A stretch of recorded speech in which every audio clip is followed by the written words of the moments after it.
Ó Deus, que é digno de toda honra, de toda glória e de todo louvor, sejam dispensados todas as nossas atenções, todos os nossos cuidados no decorrer destes momentos em que estivermos meditando na Sua palavra. E que a Sua graça e a Sua misericórdia repouse sobre as nossas vidas. Mais uma semana se passou. E cá estamos nós novamente, prontos a ouvirmos a palavra de Deus e o seu recado para os nossos corações.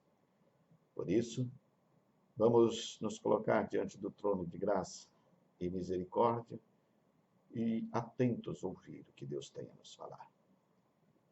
Abramos as nossas Bíblias no livro do profeta Isaías, do capítulo 5. Nós leremos dos versos 1 a 24. Isaías, capítulo 5, versos 1 a 24. Diz assim: eu estou usando a nova versão na linguagem de hoje. Isaías 5, 1 a 24. Vou contar agora para o meu amigo uma canção a respeito da sua plantação de uvas. O meu amigo fez essa plantação num lugar onde a terra era boa. Ele cavou o chão, tirou as pedras e plantou as melhores mudas de uva.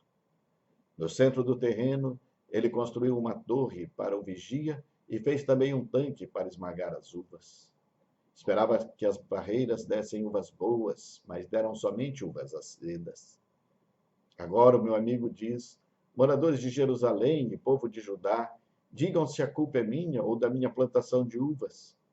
Eu fiz por ela tudo o que podia. E então, por que produziu uvas azedas em vez das uvas doces que eu esperava? Agora eu lhes digo o que vou fazer com a minha plantação de uva. Vou tirar a cerca, vou derrubar os muros que a protegem e vou deixar que os animais invadam a plantação e acabem com as parreiras. A plantação ficará abandonada, as parreiras não serão podadas e a terra será cultivada. O mato e os espinheiros tomarão conta dela. Também darei ordem às nuvens para que não deixem cair chuva na minha plantação. A plantação de uvas do Senhor Todo-Poderoso, as parreiras de que ele tanto gosta, são o povo de Israel e o povo de Judá. Deus esperava que eles obedecessem a sua lei, mas ele os viu cometendo crimes de morte. Esperava que fizessem o que é direito, mas só ouviu as suas vítimas gritando por socorro. Ai de vocês que compram casas e mais casas, que tornam donos de mais e mais terrenos. Daqui a pouco não haverá mais lugar para os outros morarem e vocês serão os únicos moradores do país. Ouvi, ó Senhor Todo-Poderoso, porque ele diz isto: as grandes e belas mansões serão destruídas e ninguém ficará morando nelas. Um alqueire de parreiras dará somente uns 20 litros de vinho e 100 quilos de sementes produzirão somente 10 quilos de trigo. Ai dos que passam o dia inteiro bebendo vinho, desde a madrugada até a tarde da noite, e ficam completamente bêbados. Nas suas festas há músicas de harpas e de liras, de pandeiros e de flautas, e muito vinho para beber. Mas eles não se importam com os planos de Deus, o Senhor. Eles nem levam em conta o que ele está fazendo. Portanto, por causa da sua descendência, o meu povo será levado prisioneiro para fora do país. O povo e as autoridades morrerão de fome e de sede. O mundo dos mortos, como se fosse uma fera faminta, abrirá sua boca enorme e engolirá o povo e as autoridades. Toda essa gente que vive nas farras e nas orgias, para lá irão. Todos ficarão envergonhados e os orgulhosos serão humilhados. Mas o Senhor Todo-Poderoso fará o que é direito e assim mostrará a sua grandeza. Deus fará o que é certo e assim todos ficarão sabendo que ele é santo. As cidades verão montões de ruínas, e ali as ovelhas e os cabritinhos encontrarão pastos. Ai dos que se amarram aos pecados com mentiras. Eles andam arrastando a sua maldade como quem puxa um carro e dizem que Deus se apresse e faça logo o que vai fazer para que nós fiquemos sabendo o que é. Que o Santo Deus de Israel realize depressa os seus planos para que nós possamos conhecê-los. Ai dos que chamam de mal aquilo que é bom e que chamam de bom aquilo que é mal, que fazem a luz virar escuridão e a escuridão virar luz, que fazem o amargo ficar doce e o que é doce ficar amargo. Ai dos que se acham que são sábios, dos que pensam que sabem tudo.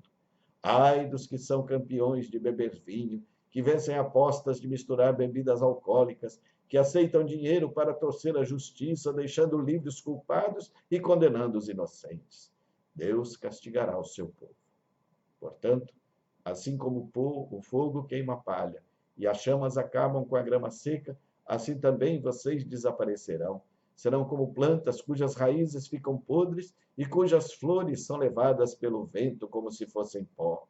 Pois vocês desobedeceram às leis do Senhor Todo-Poderoso e desprezaram os mandamentos do Santo Deus de Israel. Uma coisa maravilhosa que transparece todas as vezes que nós lemos a Bíblia é que nós descobrimos que ela é um livro atualizado. Por mais que a gente leia, ela se apresenta como um livro contemporâneo e que tem mensagens para os nossos dias. É um livro que fala para todas as épocas, é um livro que fala para todas as gerações, porque a humanidade permanece a mesma em suas qualidades essenciais e Deus continua o mesmo. A mensagem de Deus para o mundo é ainda esta velha mensagem. E eu quero mostrar quão relevante ela é para o nosso mundo atual e para os momentos em que nós estamos vivendo. Qual o problema do mundo?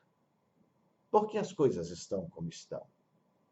Nos últimos tempos, muito se tem dito e argumentado em relação à origem da atual pandemia. Não são poucos aqueles que a querem atribuir a pecados específicos das mais diversas personalidades, dos mais diversos grupos, povos ou nações. Alguns acusam os chineses de serem os criadores do vírus. Outros, as nações industrializadas e capitalistas. Ainda outros creem piamente que tudo é culpa dos comunistas. Enfim, cada um, a partir do seu ponto de vista, acusa o outro, querendo lançar sobre ele toda a culpa pelo mal que a humanidade está enfrentando. Lendo engano. Nas entrelinhas desta proposta está a revelação de nossa insensatez. Nas entrelinhas desta proposta está a revelação da nossa incapacidade de análise de nossa conjuntura e de nossa realidade. Tudo isso revela tão somente que nós não percebemos a verdadeira condição humana. A humanidade está louca. O que vivemos é insanidade, o acúmulo da irracionalidade. Mas lendo a palavra de Deus, nós descobrimos que há 2.800 anos, o profeta Isaías denunciou 6 coisas que estavam erradas na vida do povo de Israel e que tudo tem a ver com os principais problemas enfrentados pela nossa geração, pelo mundo atual, pelos momentos difíceis que nós estamos vivendo. E o profeta Isaías as apresenta na forma de ais. São 6 ais. Pensaremos a respeito de 3 agora pela manhã e a respeito de 3 ao final da tarde. São 6 ais. O primeiro ai.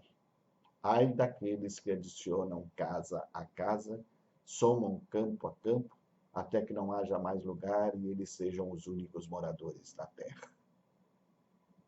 Conforme a nova linguagem de hoje, que foi a versão que lemos, ai de vocês que compram casas e mais casas, que se tornam donos de mais e mais terrenos. Daqui a pouco não haverá mais lugar para os outros morarem e vocês serão os únicos moradores do país. Que ai é este? Este é o ai do materialismo. Este é o ai daqueles que só pensam em acumular. Naquela civilização antiga, a expressão máxima do materialismo se apresentava na compra de casas e mais casas, de campos e mais campos. E a minoria era quem conseguia viver esse estilo de vida.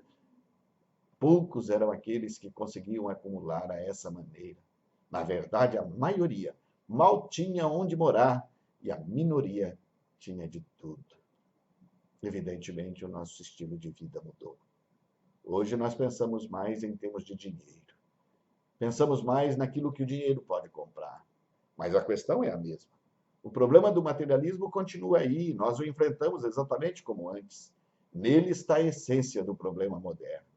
O cristianismo se transformou num artigo barato de liquidação no qual a humanidade não está interessada. Estatísticas mais recentes mostram que apenas cerca de 30% da população mundial tem algum interesse no cristianismo. E mesmo assim, da mesma forma como em nome do materialismo o povo de Israel deu as costas a Deus, os cristãos dos tempos modernos também, em nome do materialismo, dão as costas a Deus e aos princípios bíblicos que fazem com que nos desafiam a que vivamos uma vida de fraternidade e amor. O nosso maior interesse, mesmo sendo cristãos, são as posses materiais. Tudo em nosso mundo promove o materialismo. Até a religião hoje só é boa se ela encorajar o materialismo. No mundo materialista, nossa religião também é materialista. Na religião, o ter também sobrepuja o ser. O ter é sinal. O ter é marca da bênção de Deus sobre o seu povo. Nos dias atuais, aos moldes do mais cruel dos princípios materialistas, o que determina o reconhecimento, o que determina a bênção de Deus sobre a pessoa é o carro do ano que ela possui, a casa grande, moderna e muito cara que essa pessoa possa possuir, a quantidade de dinheiro que ela tem no banco. Se ela tem tudo isso, Deus a está abençoando. Se ela não prospera materialmente, quem sabe Deus se esqueceu dela. O que dá status são os bens materiais. E isso mesmo em meio ao cristianismo. Tomem cuidado, disse Jesus, pois a vida de uma pessoa não consiste na abundância das coisas que possui. Que concepção de vida, que critérios de valores, vida minúscula, vida pequena, vida egoísta.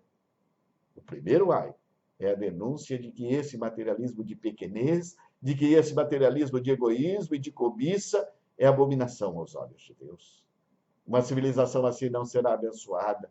Uma civilização assim não terá paz. Não adianta quão inteligentes, quão prósperos, quão poderosos sejamos, nós não teremos paz. Se as coisas continuarem como estão e nós continuarmos na nossa teimosia, o fim de tudo será a desolação, e Deus mesmo fará isso. A expressão de Isaías, o zelo do Senhor dos Exércitos fará isso. O segundo ai. Por que a ira de Deus permanece sobre o mundo de hoje?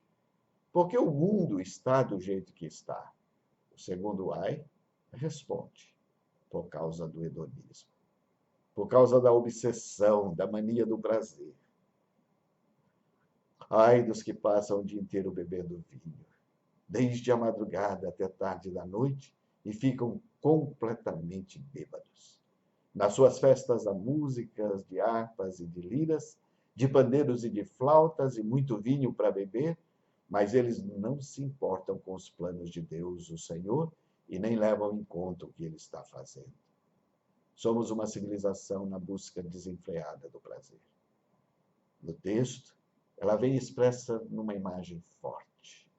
Bebida forte, vinho inflamante, banquete, ceia, música, harpa, lira, flautas e tamborins. O prazer se transforma no bem maior da vida. Busca-se o prazer pelo prazer. Não é nada errado com o prazer, e o cristianismo não condena o prazer. O casmurro, o amuado, o tristonho, o desanimado, o desmancha-prazer, o mal-humorado estão longe de serem os melhores representantes do cristianismo. Puritano exacerbado é a caricatura do cristianismo. É importante que nós nos lembramos disso, que não há nada de errado com fé e prazer. Mas isso é muito diferente da adoração ao prazer. Isso é muito diferente do culto e a devoção prestados pela nossa geração ao prazer. No nosso tempo, o prazer transformou-se em negócio. Vende-se prazer, compra-se prazer, e isso leva à degradação, e isso leva à degeneração gradativa, perda de poder, perda de refinamento, perda de respeito próprio, perda dos sentimentos mais nobres e dos valores mais elevados. Não é à toa que o fim daqueles que vivem o prazer pelo prazer será a humilhação. Humilhação completa e total. Um terceiro ai. Por que a ira de Deus permanece sobre o mundo de hoje? Porque o nosso mundo está do jeito que está. O terceiro ai responde: por causa da iniquidade. A nossa iniquidade é a razão de ser do nosso terceiro ai. Ai dos que puxam para si a iniquidade, arrastando-a com cordas de mentira e o pecado com tirantes de carroças. Quem sempre viveu na cidade provavelmente não sabe o que é o tirante de carro ou carroça. Tirantes de carroça são cordas compridas e fortes com as quais atrelamos os animais à carroça ou ao carro para que eles a puxem. O texto refere-se à forma forte, de forma firme, determinada, desejada, com que nós nos atrelamos à iniquidade. Mas nos atrelamos sempre com as cordas da mentira. Que linguagem forte! Vivemos atrelados à iniquidade com as cordas da mentira. Triste, muito triste e pesado. Mas esse é o nosso mundo. E o fim natural desse descaminho é a blasfêmia. A blasfêmia consiste não apenas em tomar o nome de Deus em vão, mas, acima de tudo, em desafiar o poder de Deus. Os que vivem na iniquidade se referem a Deus com certo sarcasmo, se referem a Deus com deboche, com desprezo, e quando alertados de que um dia terão que dar contas de seus atos ao Santo de Israel, eles reagem cinicamente perguntando: Santo de Israel? Deus? É Ele quem vai julgar o mundo? É Ele quem vai nos punir? Muito bem. Por que Ele não vem? Por que Ele não se manifesta? Por que Ele está hesitando? O que Ele está esperando? Deus, onde está Deus? Que coisa terrível. Nada mais terrível que um mundo sem Deus é um mundo onde as pessoas não conhecem a Deus. Pode-se fazer alguma coisa por este mundo? Pode-se fazer alguma coisa por essas pessoas que se apegam à iniquidade com tanta força? Existe apenas uma esperança. Uma única esperança para um mundo assim. Essa esperança é o poder de Deus. Um poder que é maior que as nossas iniquidades. Um poder que é maior que toda a nossa blasfêmia e injúria. Um poder que se revela no amor do Pai. Ouça o que diz o profeta Oséias. Eu te atraí com laços de amor. Oséias 11:4. A iniquidade nos atrai com cordas de carroça, Deus nos atrai com laços de amor. Resta-nos uma pergunta. Por que a ira de Deus permanece sobre o mundo de hoje? Porque o nosso mundo está do jeito que está. Só há uma resposta. O nosso mundo assim está, porque o homem continua o mesmo. O nosso mundo assim está, porque o homem continua materialista, continua hedonista e continua iníquo. A pandemia só tem tornado isso evidente. Apesar de toda a catástrofe decorrente desse momento, nós só pensamos em consumir. E pior, consumismo em detrimento do outro e de suas necessidades e miséria. Não por acaso, ao anúncio de cada nova possível droga de combate à doença, os mais abastados correm desesperadamente ao mercado, compram tudo o que tiver ao alcance e deixam os que menos possuem sem a chance de salvar as suas próprias vidas. Nem a pandemia tem impedido muitos de buscarem também o prazer pelo prazer. Muitos estão colocando a vida em risco, as vidas em risco, em festas clandestinas e sem cuidado, sem as atenções devidas para a preservação e defesa da vida. O prazer neste momento vale muito mais do que a vida. Desta forma, se torna necessário atrelar toda a iniquidade às cordas da mentira, a fim de que as autoridades não os apanhem em flagrante delito e atentado contra a vida. Triste quadro da humanidade, da nossa humanidade. Por isso, só nos resta esperar que as cordas e os laços do amor do nosso Deus alcancem a nossa geração, para que a vida seja um bem maior e a alegria de viver seja plenamente restaurada. A Ele toda honra e toda glória. Amém.